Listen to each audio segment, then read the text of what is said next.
In the last video, we talked about resonance, and we briefly mentioned orbitals and electrons. This video will talk all about the basics of quantum mechanics that are required for organic chemistry. Let's review. We previously said that electrons orbit the nucleus in regions called orbitals. We never really know where those electrons are at a snapshot of time, but we can determine the probability of where they are.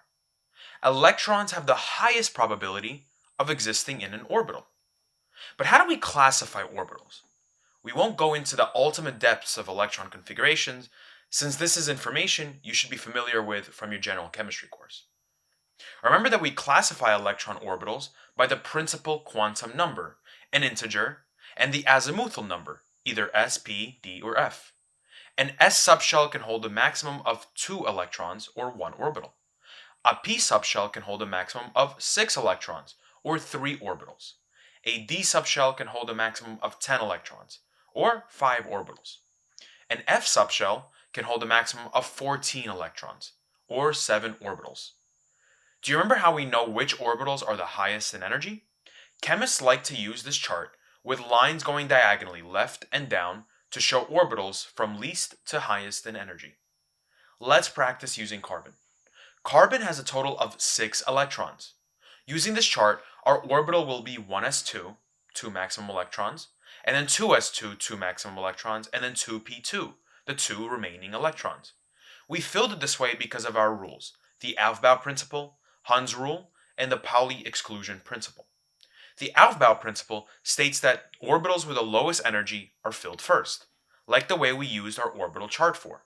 Hund's rule states that orbitals must occupy all the degenerate orbitals before pairing up, like we showed in our 2p2 orbitals. The Pauli exclusion principle states that each orbital can contain a maximum of 2 electrons with opposite signs, like we showed in our 1s2 and 2s2 orbitals. Try showing the electron configuration for magnesium, which has 12 electrons. Pause the video if you need to. Our electron configuration will be 1s2, 2s2, 2p6, and 3s2. This makes sense. We will have a total of 12 electrons, and 2 electrons in our outer shell. We reviewed the ideas of quantum mechanics and atomic orbitals as they relate to organic chemistry. However, atoms mostly don't exist on their own. In our case especially, we want to know how they interact with each other. So what happens to atomic orbitals? Well, when 2 atoms bond, the atomic orbitals become molecular orbitals. If 2 atomic orbitals are combined, then 2 molecular orbitals should form. Likewise for 3 orbitals, 4 orbitals, and so on. Let's switch it up for a second. In physics, one major topic is waves. If you haven't taken physics, don't worry. I'll make this make sense as much as possible. Let's say you drop a rock into water. What may seem obvious is the rippling of water afterwards. That ripple is a wave. Also, if you take a rope or a string on the ground and whip it up, it ripples throughout. That's also a wave. When we have a wave, we like to think of the top as the crest and the bottom as the trough. The middle spot of the wave is its resting position. The amount that the wave moves, or how high the crest and troughs are, is its amplitude. There's also this idea of wave interference. All this describes is how waves act when they crash or interact with one another. If 2 waves meet up in the same phase, or crest to crest, trough to trough, they'll combine, called constructive interference. If 2 waves meet up in opposite phases, or crest to trough, they'll cancel each other out, or destructive interference. With that being said, atomic orbitals can be thought of as waves.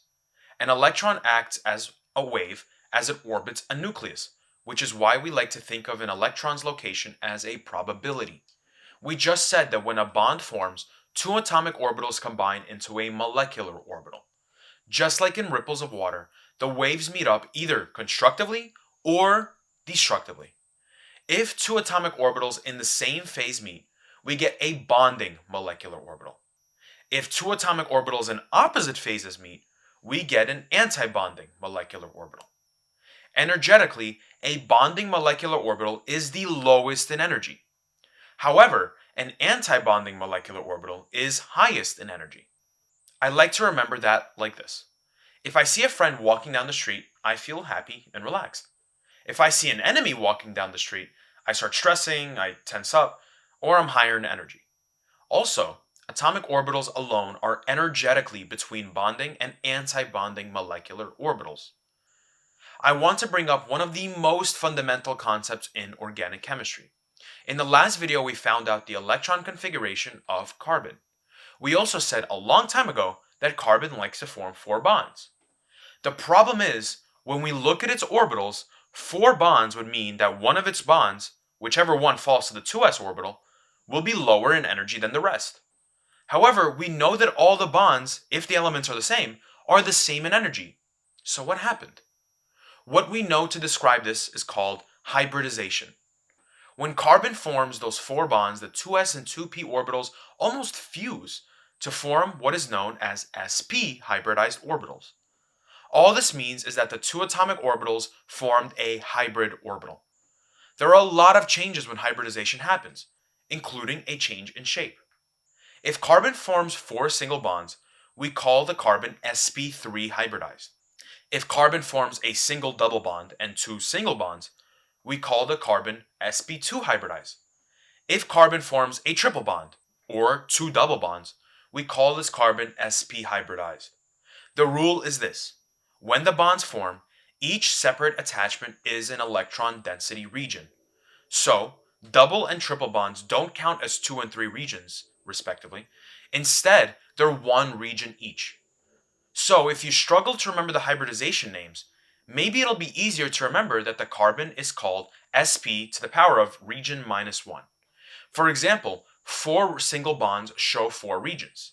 A double bond and 2 single bonds are 3 regions. A triple bond or 2 double bonds is 2 regions. Since 2 minus 1 is 1, we don't say sp1 hybridized. We just say sp hybridized. We just reviewed orbital interactions, energy, and hybridization. In the next video, we're going to finish the topic of orbitals by discussing sigma and pi bonds and their properties.